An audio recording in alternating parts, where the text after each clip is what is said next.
Hello everyone, welcome to my YouTube channel. আমার বাড়ির পাশে ঠিক পরিবেশটা গ্রাম অঞ্চল, খুবই সুন্দর। আর আমরাও থাকি গ্রামে, তাই আমার ইচ্ছা হলো আমিও তোমাদের সাথে শেয়ার করি আমাদের বাড়ির আশপাশটা। ঠিক আজ সকালে এই জায়গাটায় ঠিক একটা জেসিবি এসে গর্ত করছে, আর জেসিবিটা অনেকটা গর্ত করে ফেলেছে। আর এই পাশে দেখো কত পাট, যেদিকে তাকাচ্ছি সেই দিকেই দেখছি পাট ক্ষেত, আর কিচ্ছু নেই। আমার গ্রাম্য পরিবেশ খুবই ভাল লাগে। আর এই জায়গাটায় দেখো বড় একটা গর্ত খুঁড়েছে, এই গর্তের মধ্যে নিশ্চয়ই পাট পচানোই হবে। আমার মাঠ ফাট এত ভাল লাগে, আমাদের নিজেদেরই একটা মাঠ নেই যেখানে আমি সুন্দর চাষ করব। কত স্বপ্ন আমার এইসব দেখতে, কিন্তু আমার নিজেরই একটা মাঠ নেই।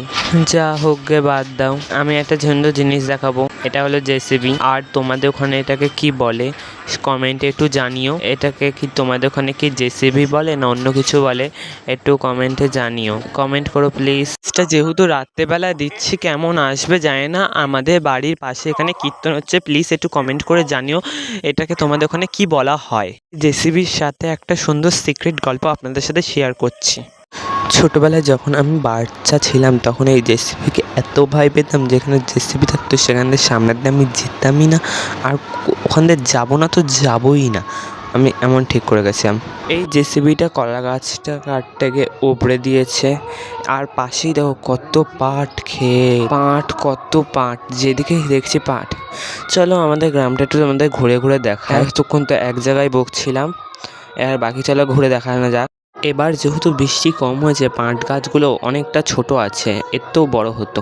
আর একটা জিনিস দেখাচ্ছি, এই ফুলটাকে তোমরা কী নামে চেনো একটু কমেন্টে জানিও। আর আমি এই ছোটোবেলায় এই ফুলটাকে পায়ে আলতা পরার ক্ষেত্রে ব্যবহার করে আমাদের এদিকের লোকরা। প্লিজ একটু কমেন্ট করো কী নামে চেনো। দেখো পাট গাছগুলো কত সুন্দর সবুজ, চারিদিকে সবুজে সবুজ, এত সুন্দর। এর মধ্যে আমার খুবই খুব ভাল লাগে। এরকম গ্রাম অঞ্চল কার ভাল লাগে কমেন্টে জানিও। সুন্দর গ্রাম অঞ্চল, এরকম গ্রাম অঞ্চলটাই সবসময় সুন্দরই হয়। আর এই জায়গাটা দেখো, এত ঘাস, আর ওই ছোট পাতাগুলো দিয়ে ভর্তি, যে আমার জুতো খোলার ইচ্ছা হলো, তাই জুতো খুলে দিয়েছে। আর পায়ে কি সুন্দর আরাম লাগছে গাইস, হেভি লাগছে সেই। আমার একটু ঘুমানোর ইচ্ছা ছিল গাইস, তাই একটু ঘুমিয়ে পড়েছি। একটু ঘুমানোর ইচ্ছা ছিল, ঘুম থেকে আবার জেগে গেলাম। এরকম গ্রাম অঞ্চল তোমাদের কেমন লাগছে একটু প্লিজ কমেন্ট করো প্লিজ। বারবার এক কথা শুনতে সবার ভাল লাগে না। চলো আমি একটু ঘুমানো যাক আরেকবার।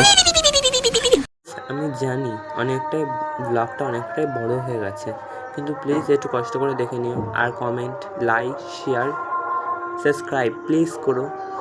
আর গাইস একটা সুন্দর জিনিস দেখবেন, চলো যাওয়া যাক। আমরা যেতে একটা কথা বলা আছে, যারা ধরো এখান থেকে অনেক দূরেই থাকে সবাই শুনেছে, ওখানে ইছামতি নদী নামে একটা নদী আছে আমাদের বাড়ির পাশের দিক থেকে। ইছামতি নদী, এই নদীটা খুব সুন্দর, আর আশপাশটা তো আরও সুন্দর। আমি তোমাদের সাথে এটাও শেয়ার করবো খুনি, কিন্তু কিছুদিন পরে। এখন ওইদিকে যাওয়া হচ্ছে না, তো যেদিনকে যাবো তোমাদের সাথে ভ্লগ করে আমি সেদিনকে তোমাদের সাথে শেয়ার করবো। গাইস আমার চ্যানেলটা সাবস্ক্রাইব করে রেখো। আর এখানে একটা কিসের কল দেখো গাইস। চলো বাদ দেওয়া যাক গাইস। এই একটা কারেন্টের লাইন, এটা আমাদের মাঠের মাঝখান দিয়ে গেছে, কিন্তু এই কারেন্টের লাইনটা কোথায় গেছে আমি ঠিক জানি না। বড়দের মুখে শুনেছি এটা নাকি কলকাতার দিকে যেয়ে আছে। এটা সত্যি কিনা জানি না, তাও জানি না, যা একটা হবে হয়তো গাইস। কিন্তু একটা জিনিস দেখো, এইখানে 3টে তার কেন থাকে, 3টে কিসের তার সেটা আমি জানি না যেহেতু, তাই বলতে পারবো না। কিন্তু এই জায়গাটা খুব সুন্দর লাগছে ফটোতে, হেভি লাগছে গাইস। এই যে এতক্ষণ এই পাটগুলো দেখাচ্ছিলাম, এই পাটগুলো যদি এত বৃষ্টি হতো আরও বড় হতো, মানে মানুষ ছাড়িও বড় হয়। আর আপনারা তো অনেকেই দেখেছেন চটের বস্তা, অটো এই পাট দিয়েই হয়। ভিডিওটা অনেকক্ষণের হয়ে গেছে নিশ্চয়ই, তাই বেশিক্ষণ আর টানবো না। এবার চলো শেষ করা যাক ভিডিওটা গাইস। চলো গাইস শেষ করা যাক, tata bye bye guys, see you. সবাই ভালো থেকো, কমেন্ট করো প্লিজ, কমেন্ট সেকশনে সবার মতামত শুনি একটুখানি। Bye bye.